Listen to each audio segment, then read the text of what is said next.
Namaste, I am Mini and welcome to my channel Foodotomic. Today we are making a very famous Middle Eastern food recipe called pita bread.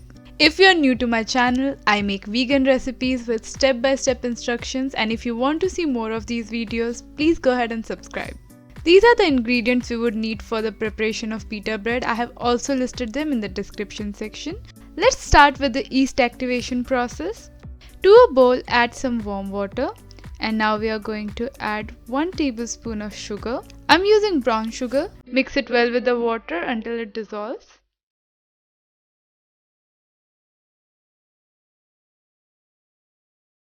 Now add 1 teaspoon of yeast to the water. Do not overmix it, just mix it slightly and let it rest for 15 minutes.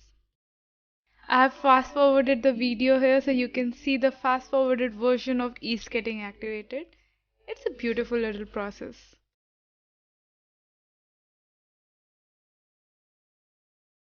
Once the yeast is activated, to a bigger bowl, add around 300 grams of all-purpose flour, 2 tablespoons of olive oil,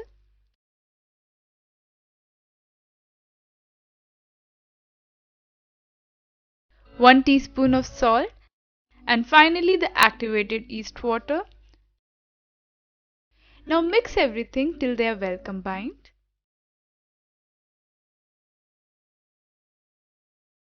I'm going to now knead the dough.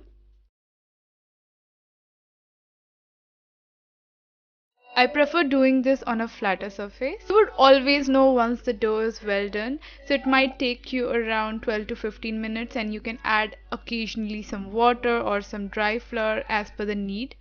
Once the dough is done, start tucking it just like this in a round shape and from outside to inside, and with the help of your pinkies, just make it more smooth.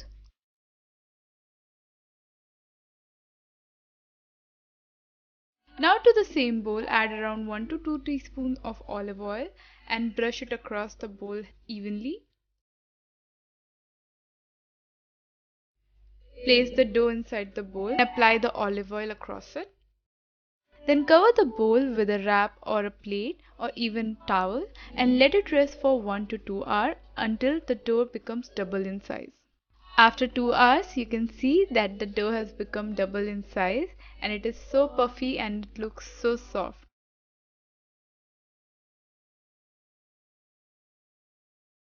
Take the dough out and massage it a little.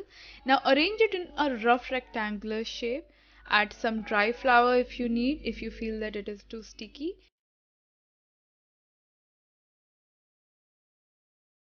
Now I'm going to roughly divide the dough into 8 equal parts. And you don't need any measurement here. As I said, it has to be just rough.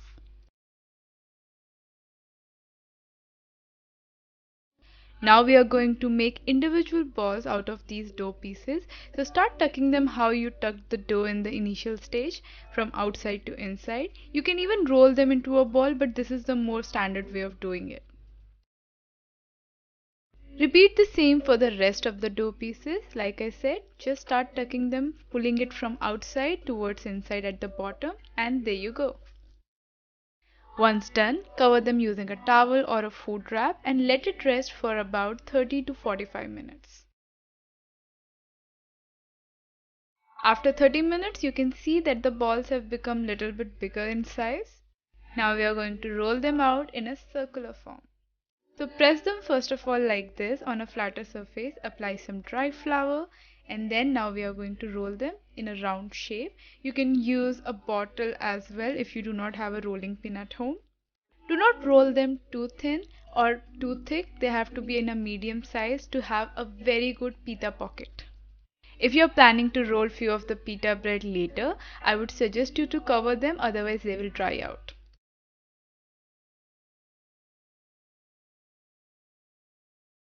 Now it's time to cook the pita bread. Heat a pan and add few drops of olive oil and brush them across evenly throughout the pan.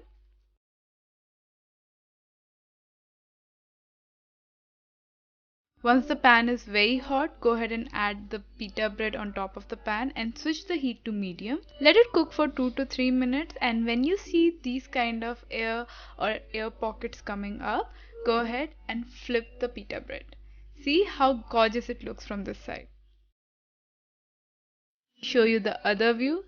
You can see that the air is filling inside the bread. That means it's getting cooked from the inside because of all that steam. I'm going to flip it and show you that it is still not cooked from that side. So I'm going to lightly push it against the pan and cook it over medium heat.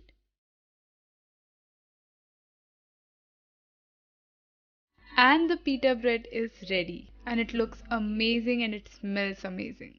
So guys, this is how easily you can prepare pita bread at home and even meal prep it. I'm going to show you the beautiful pocket inside. One of my favorite thing to do with pita bread is to make the pita wraps out of it. So I'm adding some chili tofu, some vegetable salad, some green chutney, and finally to top it off with some vegan mayonnaise. This is one of my favorite combinations, but you can always create your own. So if you like this easy and simple recipe, do give it a thumbs up and don't forget to subscribe to my channel Foodotomic.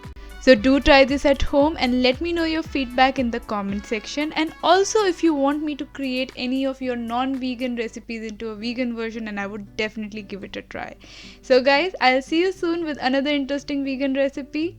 Until then, bye.